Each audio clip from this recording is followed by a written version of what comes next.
sampai tahun 2100 pun kalau dalam perhitungan kita untuk kebutuhan energi itu lebih dari cukup.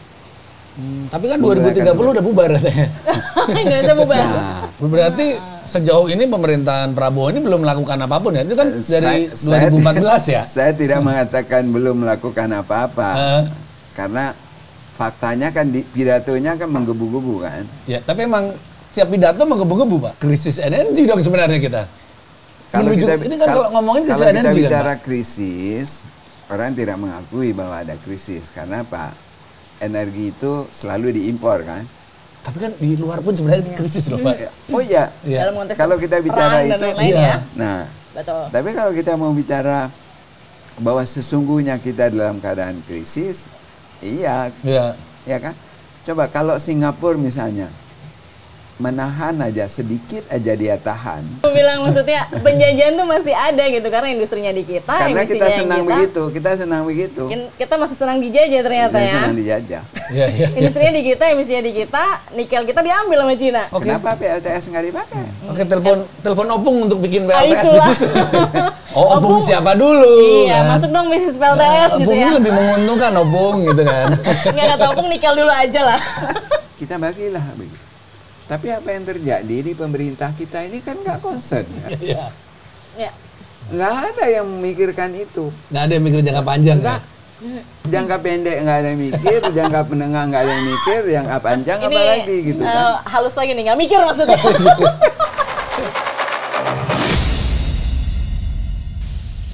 Wah, Pak Surya, Ya. ini ngomong-ngomong ya. Ya. Ketika kampanye dulu, pemerintahan Prabowo Gibran ini dalam debat tuh selalu ngomong tentang energi terbarukan, menuju ke energi hijau ataupun segala hal tentang lingkungan yang begitu indah diutarakan.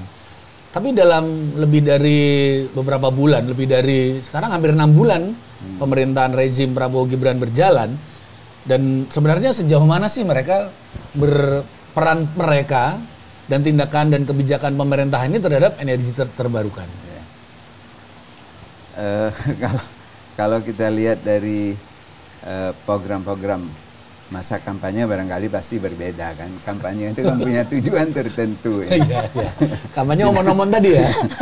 Kalau kampanye punya tujuan tertentu. Nah karena itu kita harus melihat setelah kampanye apa yang diperbuat kan gitu kan.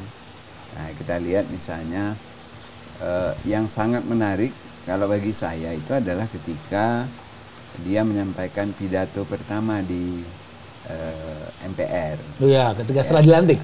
Pada saat pelantikan. Oh ya, pada pelantikan ya. Pada pelantikan itu ada pidato pertama bahwa ada 3 kali dia ulang soal energi itu. Ya. Dan itu berbeda dengan konteks waktu dia kampanye karena waktu kampanye itu praktis sedikit sekali dia bicara soal energi. Sebenarnya, betul. Ya kan? Ya. Sedikit sekali. Berbeda, Anies itu banyak bicara energi terbarukan, tapi Prabowo Gibran itu praktis mungkin kecil, walaupun dalam astacitanya ada, tapi dalam implementasi kampanyenya tidak. Tapi ketika dia pidato di MPR, itu 3 kali dia ulang bahwa Indonesia perlu swasembada, dia sebutkan. Ada 3 sektor swasembada, 1 pangan, kemudian yang kedua energi, ketiga air. Itu memang tren dunia adalah itu. Dunia itu menyebutkannya dengan view. Ya. View itu food, energy and water. Kemudian diterjemahkan menjadi pidato Prabowo yang sama seperti apa yang dikatakan dunia gitu. Ya. Tapi ini ditambah dengan swasembada. Mungkin terkesan dengan Pak Harto dulu gitu. Iya, semua swasembada, swadaya, swadana ya.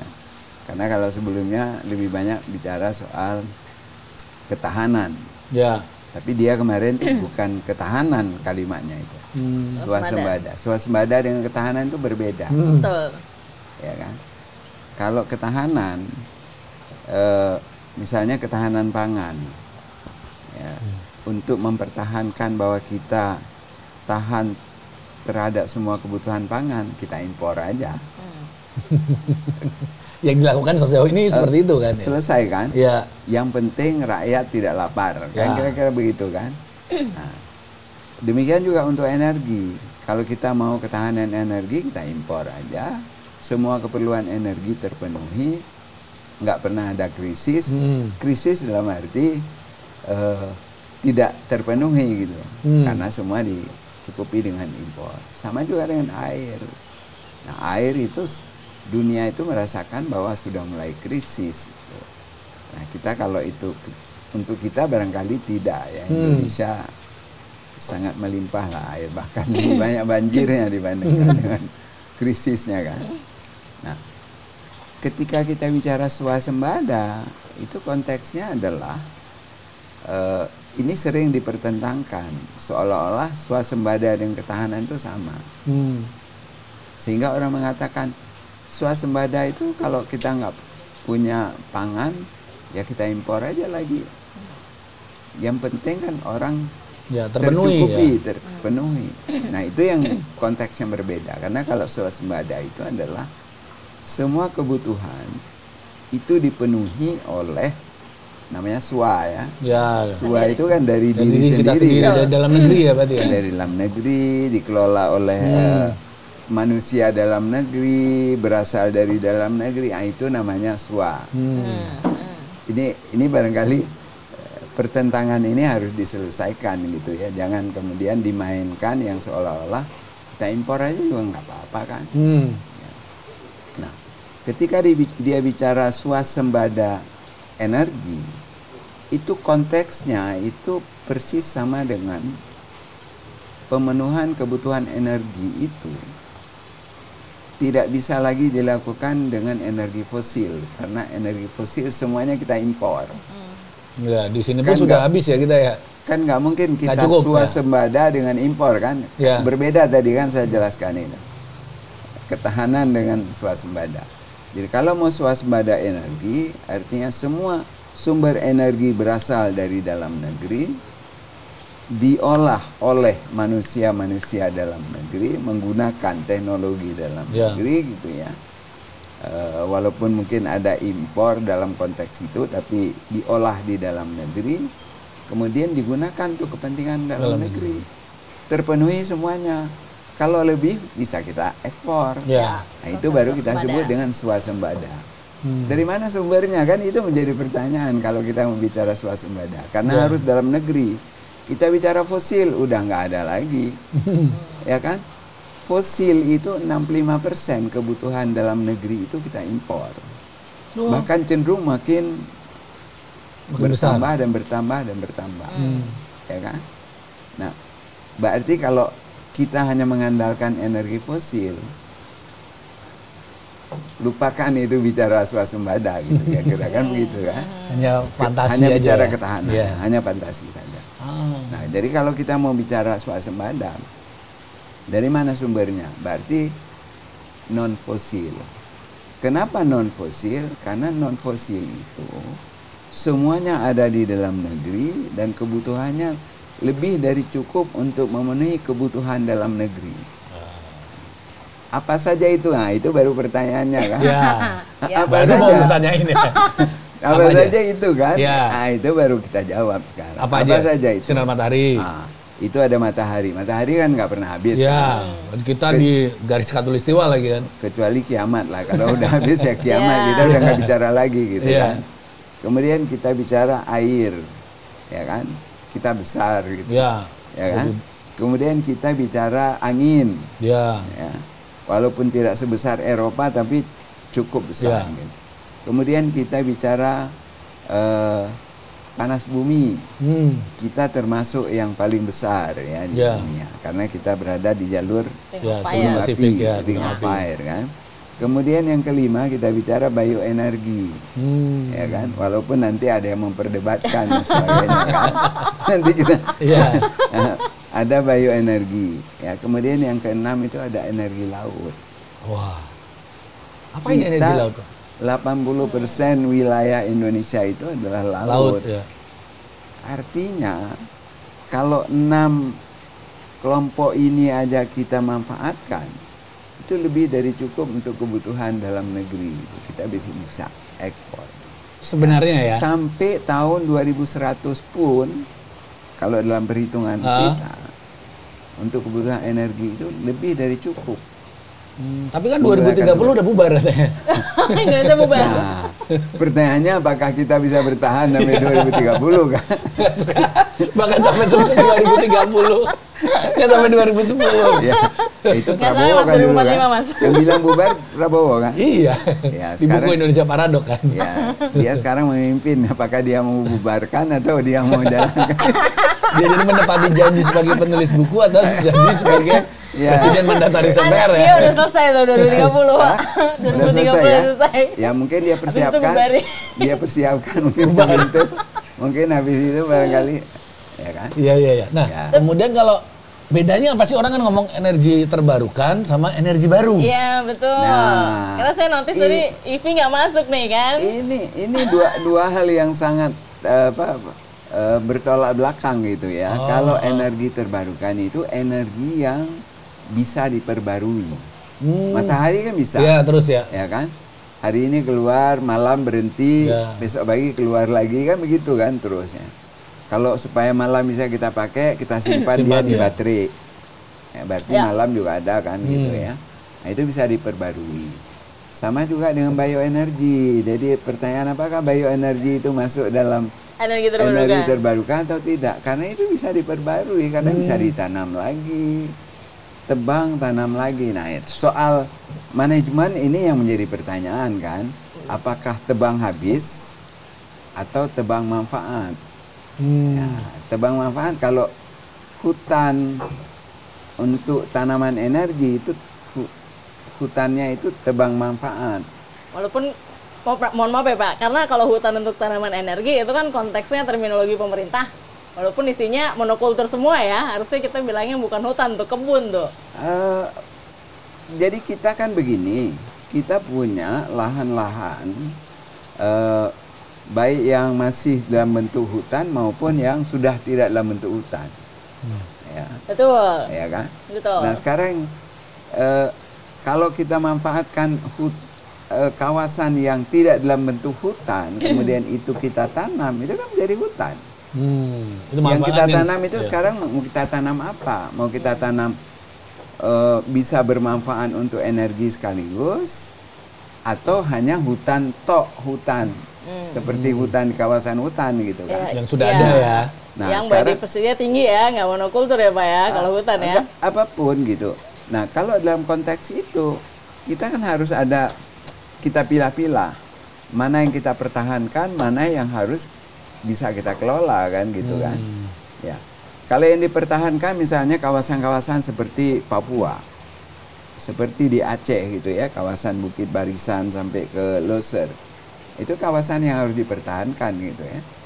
Yang ya karena jenis kehutanan udah punya lah ya, ini kawasan lindung, ini konservasi. Nah, kalau yang di luar itu, mari kita tanam, kita hutankan kembali, tapi yang bisa kita bermanfaat juga untuk kepentingan energi. Walaupun nyatanya implementasinya nggak begitu sekarang itu Pak. Persoalan lain. Itu persoalan lain. Tapi kita tapi kompleksitasnya harus diurai ya Pak, karena masalah emisinya, masalah kecepatan penyerapan emisi, wah itu kayaknya harus diurai. Itu persoalan lain gitu ya, persoalan lain yang hidup ini kan harus ada manageable gitu ya.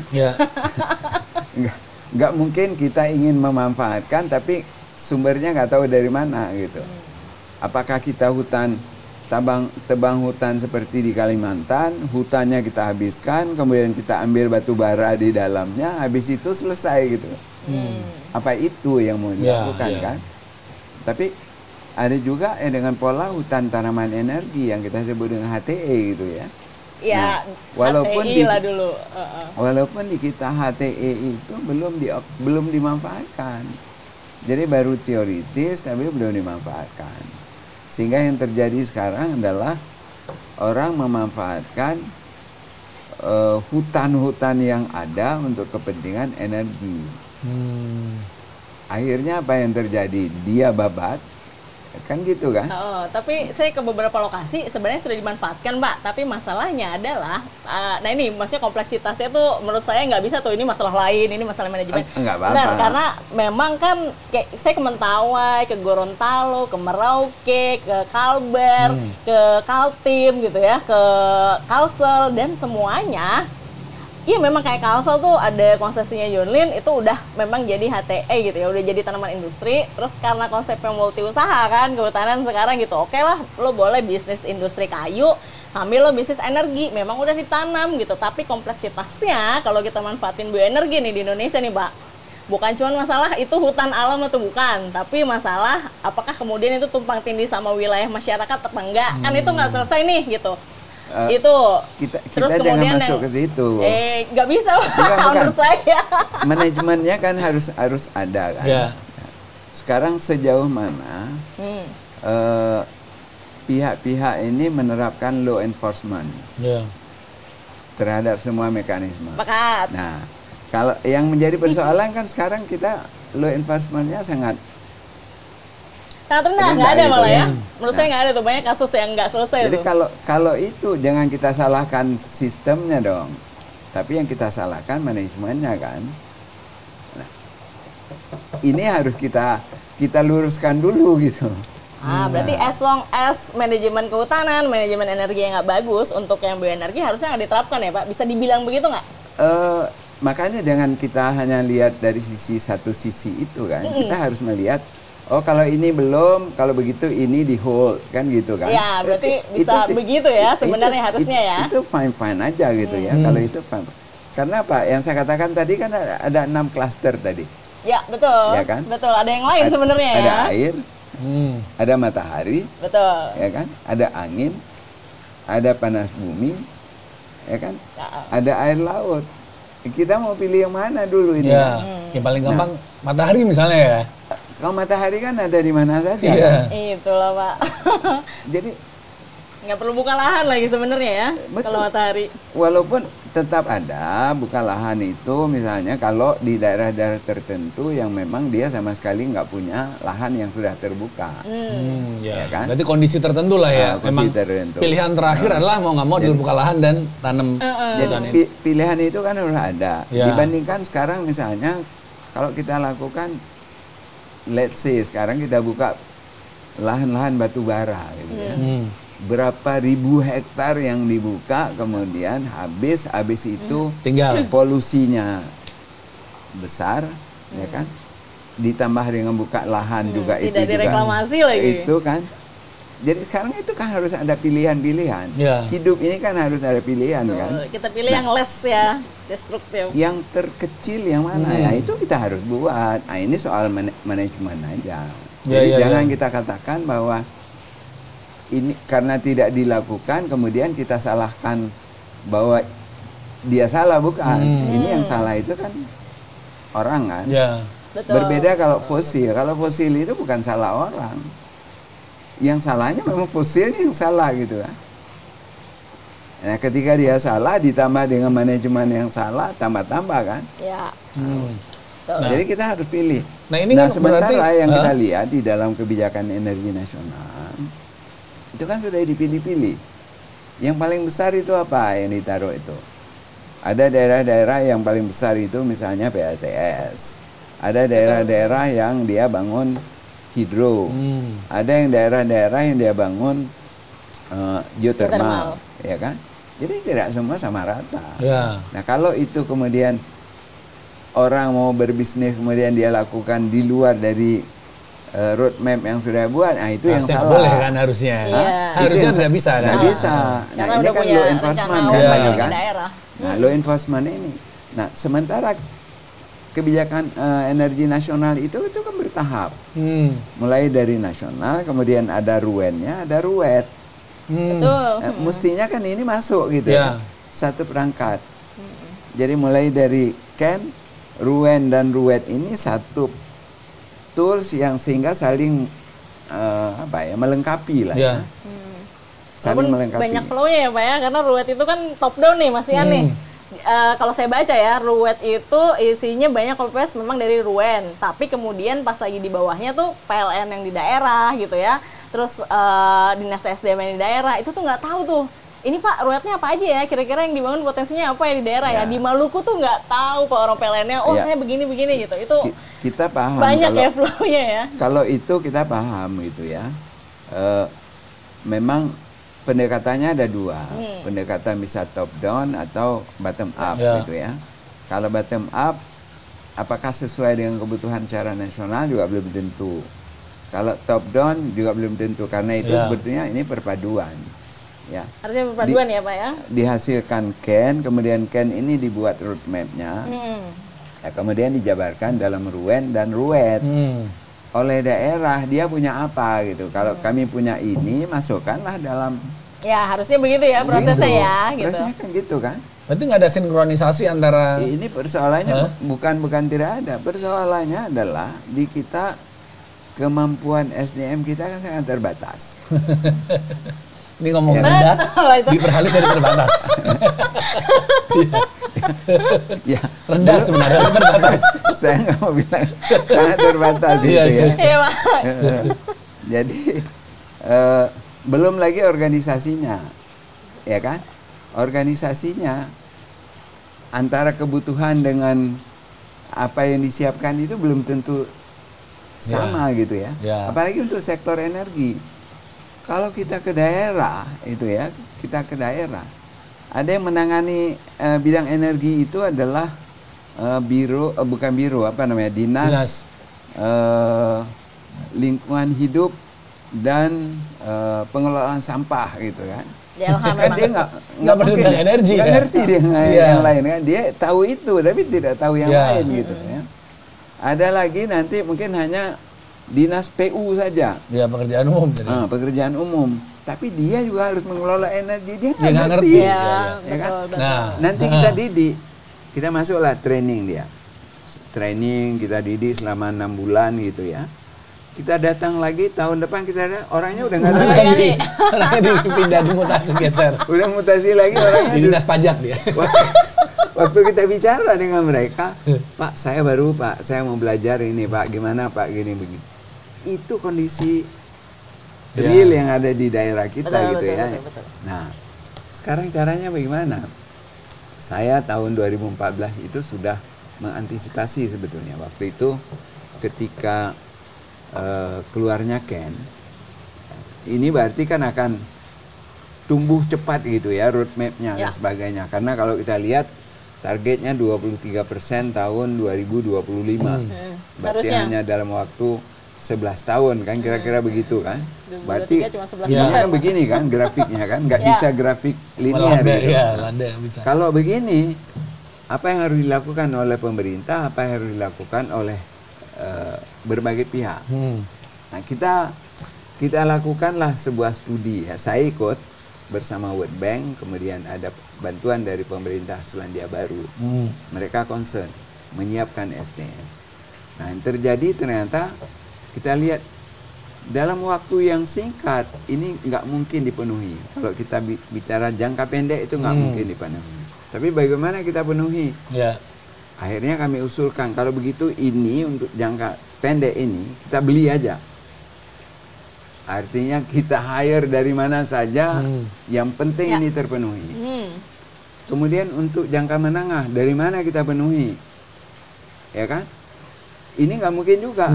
Kita baru didik dari di perguruan tinggi, di politeknik, dia baru tahu pengetahuan dasar, nggak mengerti implementasi, apalagi pengalaman gitu kan. Nah kalau begitu ini harus kita convert. Orang-orang yang sudah terlibat di berbagai industri, yang sudah punya pengalaman ini kita convert ke sini. Kita didik, kita sebut dengan matching gitu ya. Kemudian baru untuk jangka panjang, itu kita ambil dari fresh graduate. Masuklah mereka, kita didik ya barangkali 5-6 tahun, kemudian mereka menjadi junior expert lah.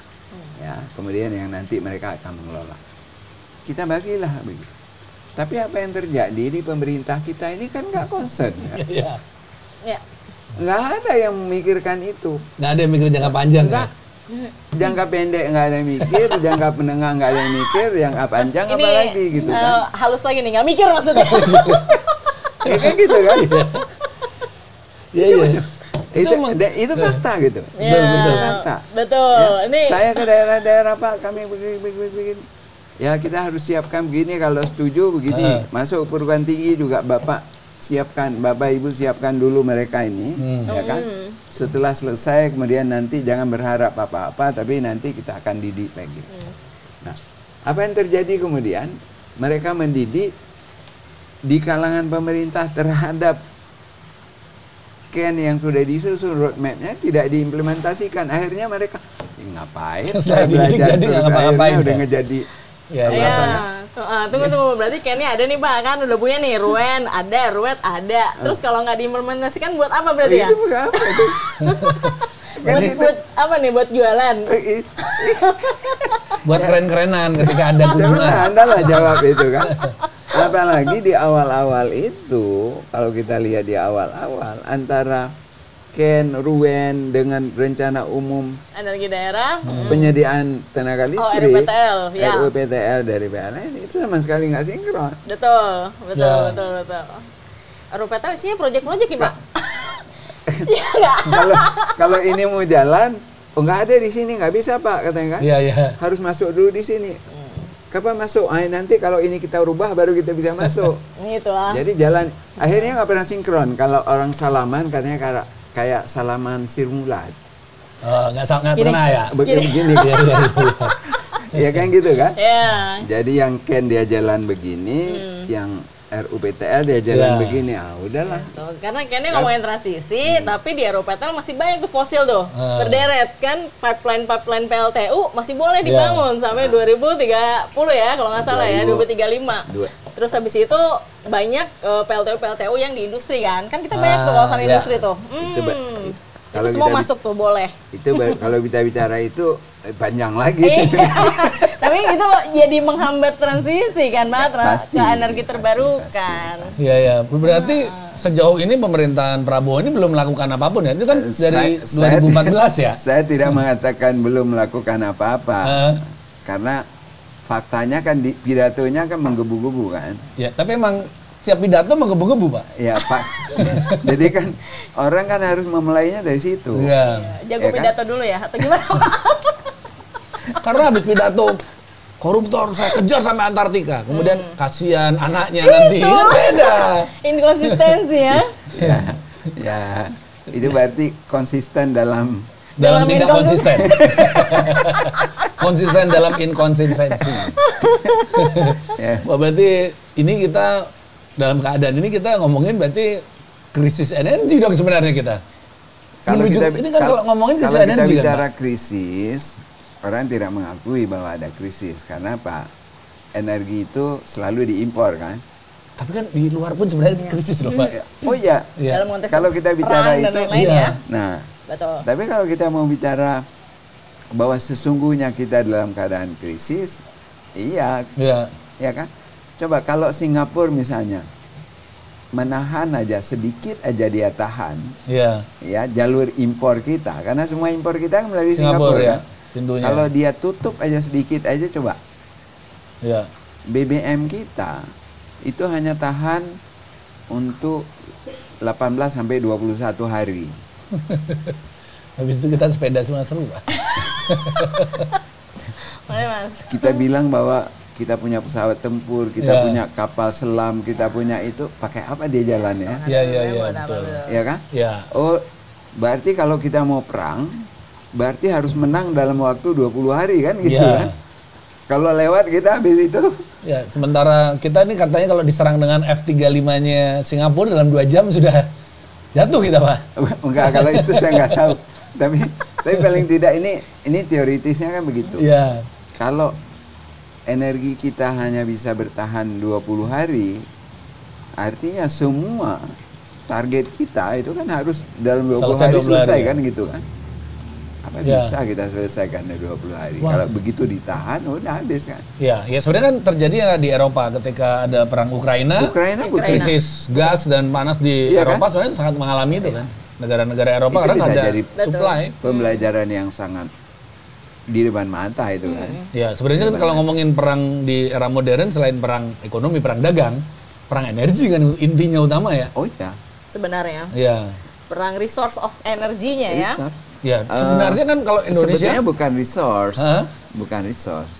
Management of energy. Kalau resource-nya Indonesia sebenarnya punya semuanya loh. Karena kalau mau mengelola. Jepang itu nggak punya. Ya. Ya kan? Korea nggak punya energi. Tapi dalam hal ketahanan energi dia jauh lebih bagus daripada kita. Nah, karena manajemennya ya.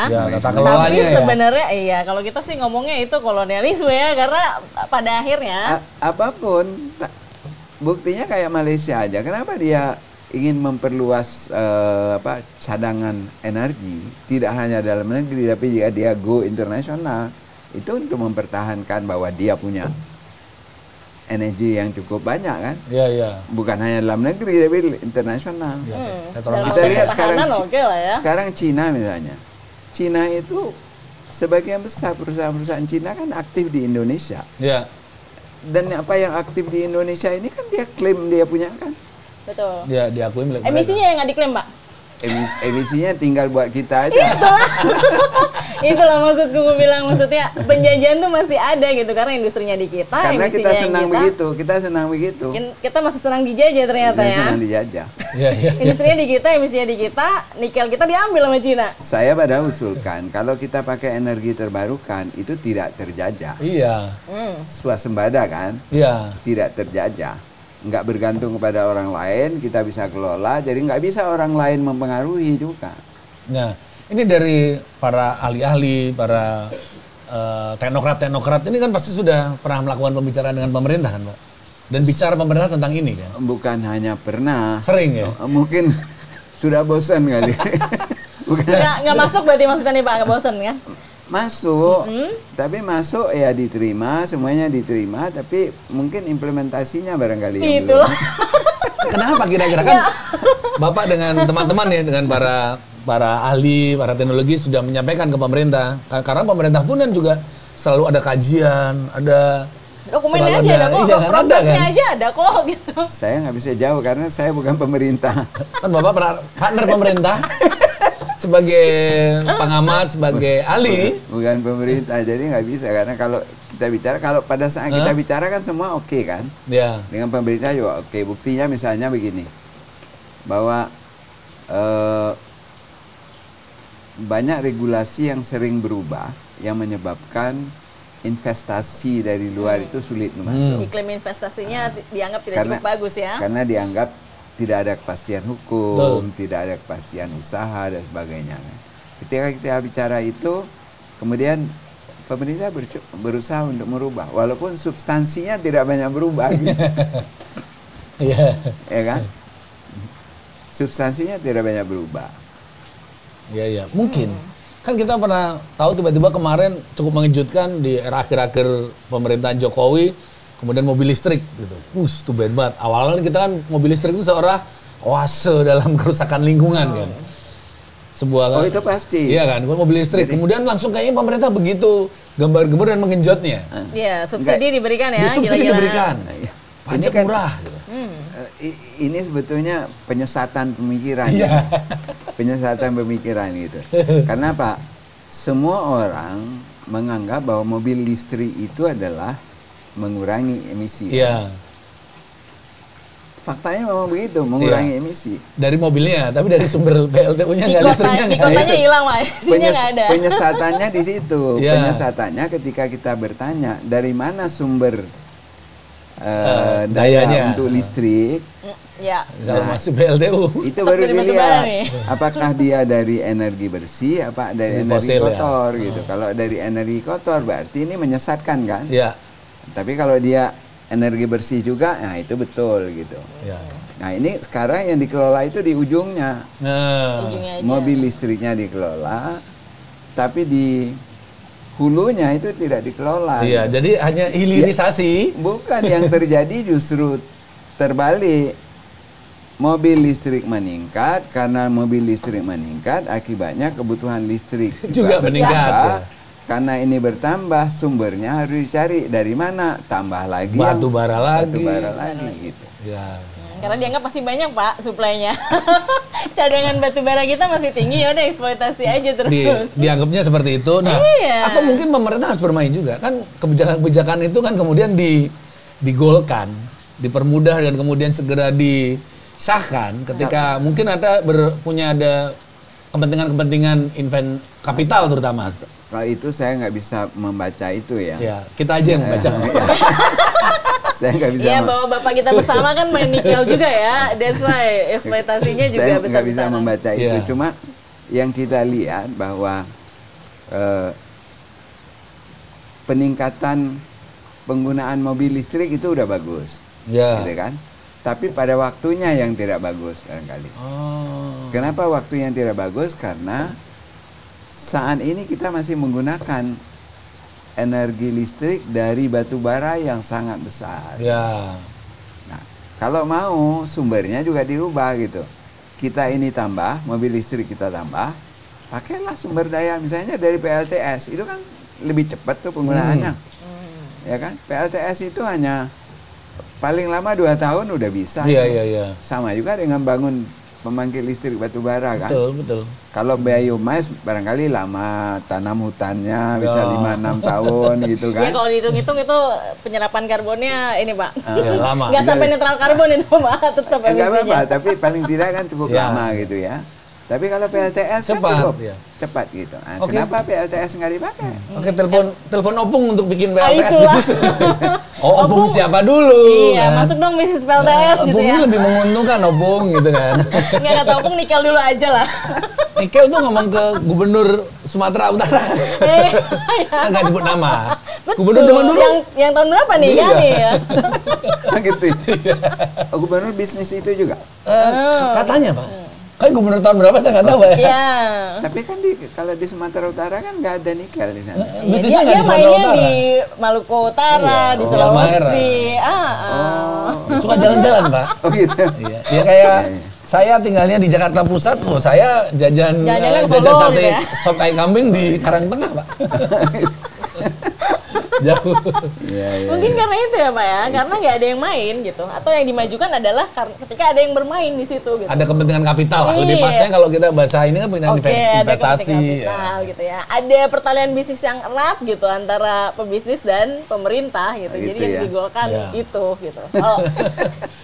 Berarti ngomongin energi terbarukan lagi nih, kita flashback lagi ya. Kalau ini nggak ditangani, pemerintah kayaknya nggak serius menjalankan energi terbarukan ini, ya pasti kan kerusakan lingkungan terjadi. Oh ya, kemudian, pasti. Kalau itu tadi krisis energi juga terjadi. Itu pasti. Dan ini ya pasti mungkin ya memang nggak, masa depan kita di Indonesia, masa depan dunia itu benar-benar.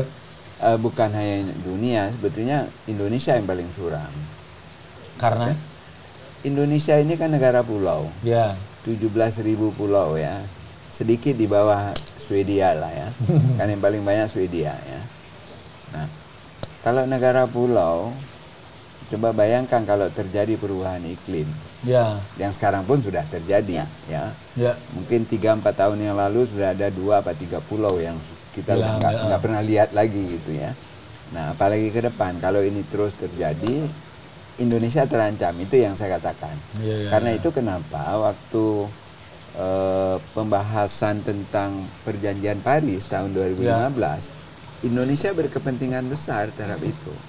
Jangan lihat Amerika itu negara negara benua yang begitu, ya 100 tahun pun nggak ada yang terpengaruh kan. Tapi kita hilang pulau-pulau kecil. Kita punya banyak pulau-pulau kecil. Kita nggak usah Jakarta aja, lama-lama tenggelam tuh. Pantai Utara Jakarta tuh udah tenggelam. Pantai Utara Jawa lah. Gitu ya. Nah, karena itu kenapa kita sangat concern untuk memikirkan perjanjian Paris. Karena itu kalau ada orang bilang, ngapain kita mikir perjanjian Paris? Orang lain aja nggak mikir. Iya, karena kita memikirkan untuk kepentingan kita. Orang lain nggak. Kepentingan mereka barangkali nggak peduli kan. Kalau memang pengaruhnya nggak besar gitu. Betul. Nah, jadi jangan kita kemudian lihat orang lain nggak mikir, kita juga nggak usah mikir gitu. Padahal kita punya kepentingan. Dan negara lain ketika dia nggak mikir, nanti dia convertnya juga cepat. Kalau kita untuk baliknya itu lama banget gitu ya. Ya. Kalau kita sudah minus gitu, balik lagi ke titik nol aja lama gitu, Ya, apalagi ke plus. ke plus gitu ya. Nah ini Bapak nih misalnya, Bapak misalnya diberikan punya kekuasaan, punya wewenang untuk membuat peraturan untuk membuat. Kalau mencalonkan presiden ya, Nggak usah.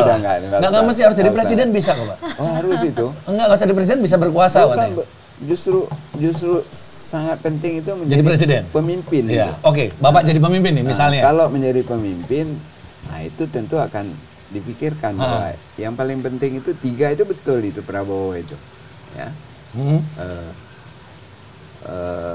Swasembada, pangan, energi dan air. Nah, karena ini semua Esensial, sumber kehidupan kan. Ya. Semua sumber kehidupan. Hidup kita ini semua diatur oleh air, Energi, Pangan makan. dan energi. pangan dan energi. Ya. Apa yang Bapak lakukan? Hah? Jadi presiden Bapak. Saya nggak jadi presiden. Ini berandai-andai kita. Apa Bapak tiba-tiba ini kita universe yang berbeda, Bapak adalah presiden Republik Indonesia. Apa yang Bapak lakukan untuk menangani masalah energi terbarukan? Oh ya pasti energi terbarukan akan saya prioritaskan. Nah, itu pasti. Kenapa diprioritaskan? Karena dia berada di seluruh Indonesia. Ya. Mulai dari kota sampai ke pedesaan dia ada. Sehingga kalau kita prioritaskan, dia tentu akan meningkatkan ekonomi masyarakat baik di atas maupun di bawah. Betul. Ya kan? Ya. Jadi kalau kita bicara peningkatan ekonomi lokal, ya nggak mungkin kita bicara minyak bumi, kita bicara nuklir, terus peningkatan ekonomi lokal coba. Bikin koperasi. Nuklir kita bikin koperasi nggak mungkin kan. Daripada koperasi nuklir tapi ya. kalau energi terbarukan, Sangat orang-orang di desa itu ada air sedikit, itu ada saluran, udah pasang aja kincir angin kan. Kincir air, kemudian dia bikin lah untuk industri rumah tangga, berarti kan meningkat. Betul. Masih bisa dikelola sendiri lagi. Masih dikelola ya. sendiri. Nah, harus ada pemimpin yang punya visi yang semacam itu. Iya, jadi daripada bikin program makan bergizi gratis, lebih baik bikin energi terbarukan di seluruh Kalau itu udah Indonesia. pasti. Kalau itu pasti. Otomatis semuanya terpenuhi ya. Makan udah pasti Karena ekonomi meningkat kan tadi. Ekonomi meningkat gitu ya. Iya. Kesejahteraan pasti meningkat tuh. Kesejahteraan meningkat gitu ya. Pendidikan juga pasti. Orang nggak mungkin kalau perut kenyang terus dia nggak mau pendidikan, nggak mungkin gitu kan. Iya, jadi kayaknya so far ada salah-salah. Kita akan pilih Bapak nih ya.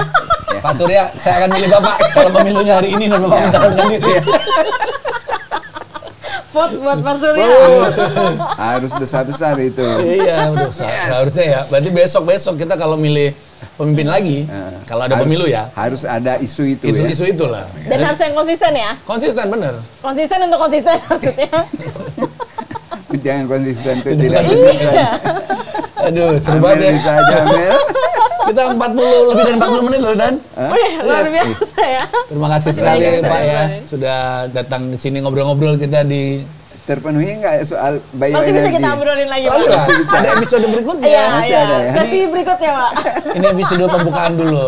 Biar teman-teman semuanya yang nonton tuh tahu energi terbarukan itu apa dan kemudian kebijakan pemerintah tentang ini apa sih gitu. Karena selama ini kan banyak orang masih bias kan. Energi terbarukan, energi baru, kemudian bilang bahkan orang itu nggak tahu karena ini kan bersih dengan bakar kayu. EV bersih loh gitu bersih. Ya. Di kota bersih. Iya, bakar sampah pun kan juga bakar sampah tetepan kan. Ya, terima kasih sekali Pak Surya. Saya juga terima kasih sudah diajak ngobrol-ngobrol di sini. Sama-sama Bapak, semoga mencerahkan dan ya. menambah wawasan untuk teman-teman semua dan Betul, kita ya. Insyaallah. Amel juga terima kasih. Jangan kapok datang sini Mbak Amel ya. Oke Mas, datang lagi. Kita akan bahas lagi, kita bikin sesi berikutnya. Oke, terima kasih. Datangin terus diskusi barbar bersama Trend Asia, tentu saja di channel 2045 TV.